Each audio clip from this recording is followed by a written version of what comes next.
اللہم صلی علی محمد و آلہ و اصحابہ وسلم۔ 3 دسمبر 2024 اڈیالہ جیل۔ محبت گولیوں سے بو رہے ہو، وطن کا چہرہ خون سے دھو رہے ہو، گما تم کو کہ رستہ کٹ رہا ہے، یقین مجھ کو کہ منزل کھو رہے ہو۔ کچھ لوگ، کچھ پاکستانی نوجوان پاکستان کی محبت سے سرشار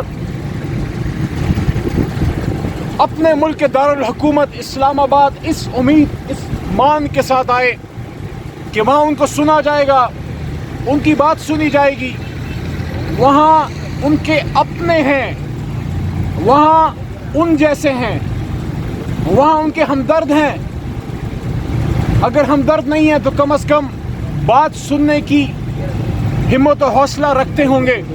ان کو کیا پتا تھا کہ نہ صرف ان کی جان جائے گی بلکہ ان کا مان بھی ٹوٹے گا۔ لوگ کہتے ہیں 100 ہیں شہداء، کوئی کہتا ہے 150 ہیں، کسی نے 250 کی فگر دی، ہماری جماعت نے 12 کی فگر ابھی تک دی ہے، باقی ڈیٹیلز آتی ہیں تو اس کو پھر اپڈیٹ بھی کیا جائے گا۔ علی محمد کا سوال بطور پاکستانی یہ ہے کہ ایک بھی کیوں ہے، ایک بھی شہید کیوں ہے، ایک بھی گولی کیوں چلی؟ کیا پاکستان کے بننے کے 77 سال بعد پاکستان کے دارالحکومت میں اسلام آباد میں اپنے حقوق کے لیے، جائز حقوق کے لیے آنے والے لوگوں پہ گولی چلائی جائے گی؟ شرم آنی چاہیے ان حکومتی وزراء کو اور ان طاقتور لوگوں کو جو اپنے آپ کو زمین کا خدا سمجھتے ہیں۔ شہداء کا مذاق نہ اڑائیں، اور دونوں طرف کے شہداء ہمارے ہی شہداء ہیں۔ ایسا نہیں ہے کہ تحریک انصاف صرف اپنے کارکنان یا عام پاکستانیوں کی بات کرتی ہے، ہم ان پولیس والوں اور رینجرز کو بھی اون کرتے ہیں، وہ بھی ہمارے ہی شہید ہیں۔ لیکن سوال پھر وہی اٹھتا ہے کہ گولی کیوں چلی؟ ہم تو پرامن تھے، ہمارے مظاہرین جو آئے تھے وہ تو پرامن تھے، وہ تو یہاں آ کے اپنے نکات رکھنا چاہتے تھے، اس پہ حکومت عمل کرے نہ کرے، بے شک تینوں کے تینوں نکات کو رد کرتے، لیکن یہ حق تو آپ عام پاکستانیوں کو دیں کہ وہ آئیں اور اپنی بات کریں۔ اور نکات کیا تھے؟ نکات یہ تھے کہ ہمارے لیڈر عمران خان صاحب کو رہا کیجئے، جو ہمارا صرف نہیں پوری قوم کا اور امت کا ایک بڑا لیڈر ہے، ان کو رہا کیا جائے، اسیران کو رہا کیا جائے۔ کیا یہ کوئی غیر قانونی مطالبہ ہے؟ دوسرا مطالبہ یہ تھا کہ آئین و قانون کی حکمرانی ہو۔ کیا پاکستان میں اب آئین و قانون کی حکمرانی کی استدعا کرنا، مطالبہ کرنا کیا جرم بن گیا؟ جو آئین و قانون پہ عمل کرنے کی بات کرے گا کیا اس کو خاموش کر دیا جائے گا؟ اور تیسرا مطالبہ تھا کہ ہمیں ہمارا مینڈیٹ واپس کیا جائے۔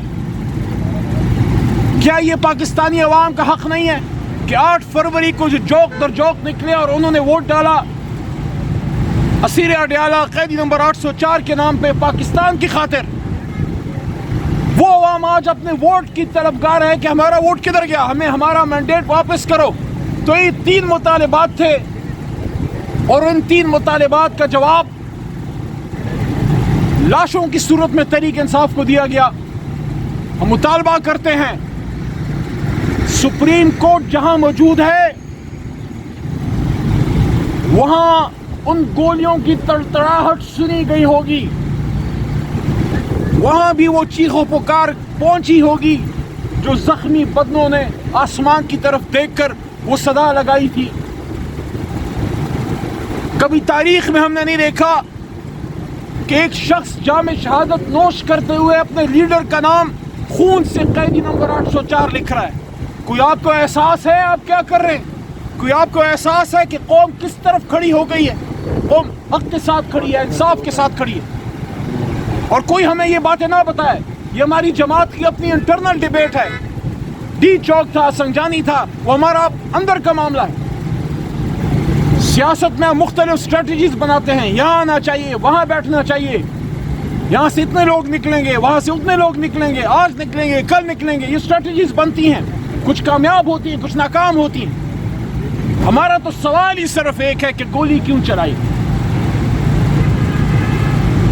کیا آئندہ سے جب بھی کوئی ڈی چوک آئے گا کوئی پاکستانی, وہ ہمیشہ یہ سوچے گا, اب ہمیشہ یہ سوچے گا کہ ایسا نہ ہو کہیں دور کسی بڑی بلڈنگ سے یا کسی اندھیرے کونے میں سے کوئی گولی میری یا میرے بھائی کے سینے کی تلاش میں تو نہیں. حکومت کی ذمہ داری ہے. یہ صرف پاکستان تحریک انصاف کے کارکن نہیں تھے, اس میں تو عام عوام بھی تھی.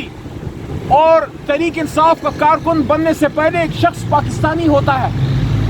کیا پاکستانیوں کی زندگی کی ضمانت حکومت اور ریاست کی ذمہ داری نہیں؟ کیا آئین پاکستان رائٹ ٹو لائف کو انشور نہیں کرتا؟ کل کو شاید معاملات ٹھیک بھی ہو جائیں گے صاحب, کل کو شاید معاملات ٹھیک ہو جائیں گے, اللہ کرے گا ہمارا لیڈر نکلے گا, اس کو تا قیامت اندر نہیں رکھنا. یہ مملکت کے امور بھی چلیں گے, سب کچھ چلے گا, نہیں چلے گا اور نہیں رکیں گی تو اس گھر میں وہ غم کی صدائیں نہیں رکیں گی جہاں شہیدوں کے لاشیں گئے ہیں. یہ ہم کس طرف چل پڑے ہیں, یہ ہم کس طرف چل پڑے ہیں؟ اس طرف بھی مسلمان, اس طرف بھی مسلمان, اس طرف بھی پاکستانی, اس طرف بھی پاکستانی. یہ گولیاں تو دشمن کے لیے تھیں, یہ تو ہندوستان بھارت کے بارڈر پہ ہندوستان کے لیے تھی, ہمارے دشمن کے لیے تھی, چاہے جو بھی دشمن ہو پاکستان کا. یہ گولیاں اس لیے تو نہیں تھیں کہ ہمارے اپنے ہم وطنوں کا سینہ چاک کریں. اب بھی وقت ہے, میں دوبارہ یہ کہتا ہوں کہ ان شہیدوں کا احتساب ہو, جو تحریک انصاف کے کارکن یا عام آباد شہید ہوئے ہیں افراد, ان کا بھی ہو, جو رینجر شہید ہوئے ہیں ان کا بھی ہو. جتنا ہم اپنے کارکنان کی شہادتوں کا استفسار کرتے ہیں, جوڈیشل کمیشن بنے, ہم کہتے ہیں اس جوڈیشل کمیشن کے پرویو میں جو رینجرز یا پولیس والے جو شہید ہوئے ہیں ان کی بھی انویسٹیگیشن اس میں ڈالیں, جس سے اس نے زیادتی کی اس کو سزا دیں, کیونکہ ہماری جماعت تو پرامن ہے. خان صاحب نے تو ہمیشہ پرامن احتجاج کی بات کی, اور آج نہیں, ہم تو پچھلے 13-14 سال سے احتجاج میں, 126 دن دھرنے میں ہم بیٹھے رہے, وہاں بھی ہمارے لوگ شہید ہوئے تھے. 25 مئی کو 2022 کی جب لانگ مارچ میں نکلے, میں خان صاحب کے ساتھ کنٹینر پہ تھا, اس دن بھی لاہور میں مختلف جگہوں پہ ہمارے لوگ شہید ہوئے تھے. اگر آپ کو یاد ہو 2014 میں جب ہم دھرنے کے لیے احتجاج کے لیے نکل رہے تھے, ہم پختونخوا سے آ رہے تھے, کچھ لوگ پنجاب سے آ رہے تھے, اس دن بھی ہمارے لوگ شہید ہوئے تھے. ہم تو پرامن ہیں, شہادتیں تو ہماری اٹھتی ہیں. اس لیے دوبارہ یہ ڈیمانڈ ہے, ان شہیدوں کے ان لاشوں کو آپ صرف افراد نہ گنیں کہ آئے تھے ختم